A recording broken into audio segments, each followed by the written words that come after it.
What's good? What's good, my beautiful infinite beings? Welcome back to my channel, and if you're new, welcome. If you are experiencing narcissistic ghosting, it is debilitating. The end of the pattern brings devastation and desolation. Recognize the pattern and decide if you're willing to move on to a better life. When you encounter a narcissistic person, they will be charming and loving and win you over. But regardless of how long the interaction or relationship is, they will eventually turn on you. When you no longer fill their narcissistic needs, you lose value in their mind. And most likely, they will eventually discard you. Wondering if you or someone close to you is experiencing narcissistic ghosting? Check out this episode. Let's go. Infinite being, use your intention, love your life.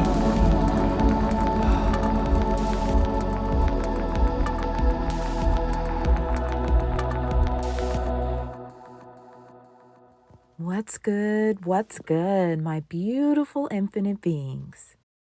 Grab your cup of tea or cup of coffee and let's take a moment to ourselves. Have you ever been through this before? He thinks you're amazing, the best blessing that has ever come into his life. You're special. He finds you're so much alike. You have so many things in common. He's been searching to find you his whole life. Of course, this is regardless of gender. I'm using he to make it easier to draw inferences now. He wants to spend every waking moment with you, call you constantly. He keeps you on the phone and will just close his office door out of earshot of his boss. He'll make excuses to leave a dinner party just to speak with you. He will call you from a job site, no matter where it is, or spend all his off days with you. He sends you flowers or other surprises and gifts. He helps you as needed. No ask is too big. He even fulfills your wishes or needs without an ask, just because. He taps into your core needs and desires. He fulfills all of the love languages. If he lives somewhere else or is working far away, he will make sure to fly into your state, into your area, and spend time with you. You are always put first. He's always the most thoughtful, kind, polite, clean, and attractive. He's never felt this way about anyone, and he moves to quickly lock you down with an I love you or some sort of proposal. You get whatever you want. He's invoked trust, for example, by giving you the code to his phone, even though it never even occurred to you to ask. He gives without limitations money, sex, support, a marriage proposal, security. You simply can do no wrong. You've entered the love bombing stage. It's amazing. It's your own personal high. That is until you acquiesce with returned feelings, love, sex, money, attention, and the list goes on. Maybe you made a huge move to be with him in another country, time, or space. As you settle in, he may begin to nest with you until you do something wrong. Initially, it's going to be something small. Maybe you picked up the mail or chose the wrong silverware when he told you to go get whatever you like. Or maybe you rearranged something to create more space in your new place. Later, although you are practically glowing and filled with joy, he finds you negative or dislikes the clothes you're wearing, the same clothes he used to find you attractive but no longer approves. Or you've lost or gained weight which is okay, except there is a hot new woman at work that he constantly refers to now, or maybe even in his own family, that somehow you're being compared to. Perhaps an ex? Oh, he's still letting you meet his family and talking about travel out of the country, maybe. Whatever experience or whatever you want the most is what you are being promised. You still feel secure. Simultaneously, he is telling you your friends are toxic or a negative influence, so you begin to distance yourself. He tells your friends at the same time that he is concerned about some new behaviors. You begin ignoring the small checks from your spirit and trying desperately to rewrite the programming that your subconscious mind has whispered about your relationship. Then the calls from work slow and eventually cease because he's all of a sudden very busy. Perhaps he leaves town for work, as he's done in the past, and yet instead of hearing from him all day, every day, you may only receive a nightly call, which is so short because he's just so tired, honey. Narcissistic ghosting refers to a person with narcissistic traits or a narcissistic personality, ghosting someone as a way to discard them. This act serves as a type of emotional manipulation, a power play.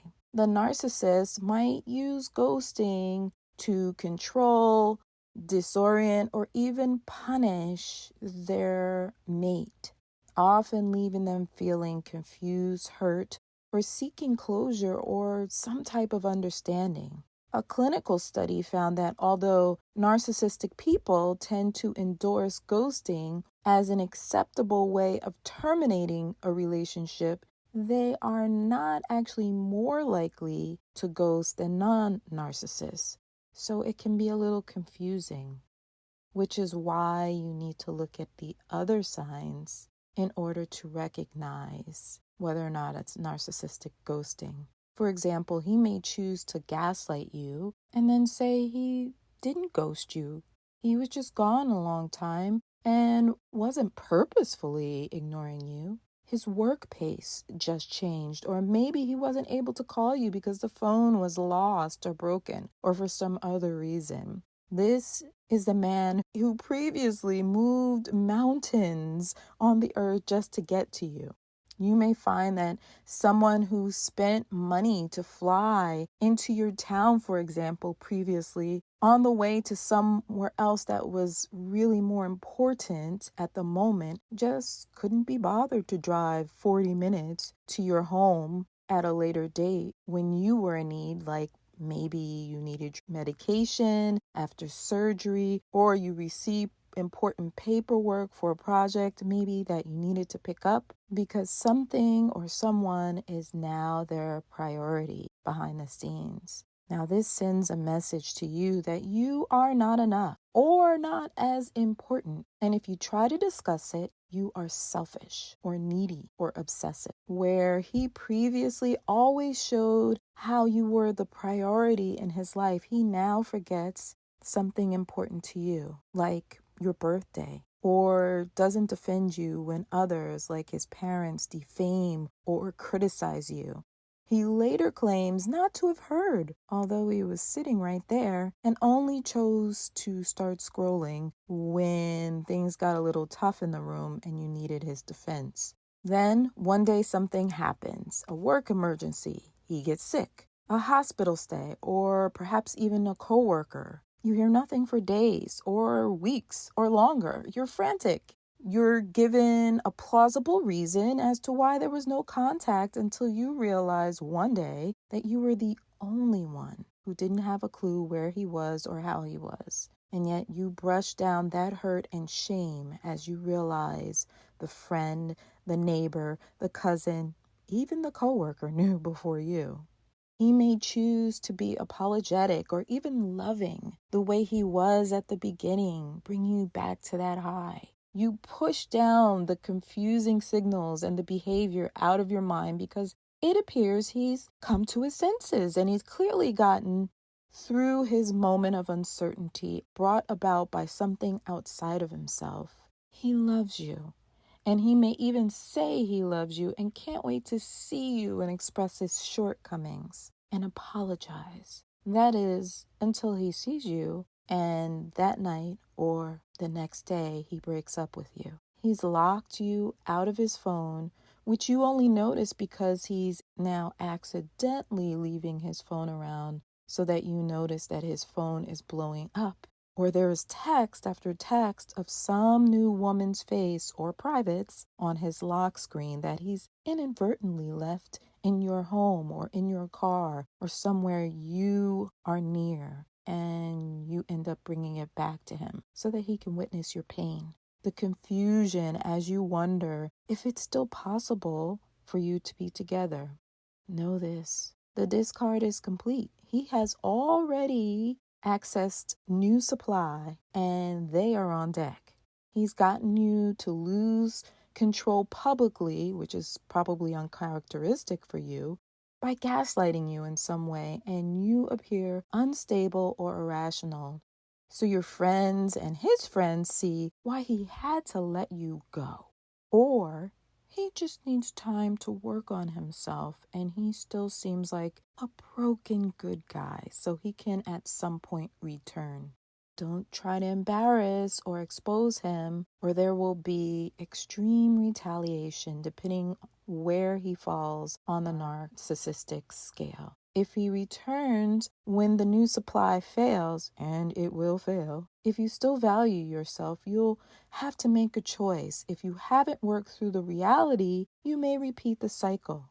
If he's gone or you've done enough work to recognize the toxicity, then you have averted the problem. Narcissistic ghosting is wielded to punish, control, disorient, to hurt, confuse, to block any possibility of closure or understanding. And while you may mourn a relationship or experience with someone who wasn't what they said they were or wasn't who they said they were, please know that you almost kissed a puppy, no matter how cute the puppy was.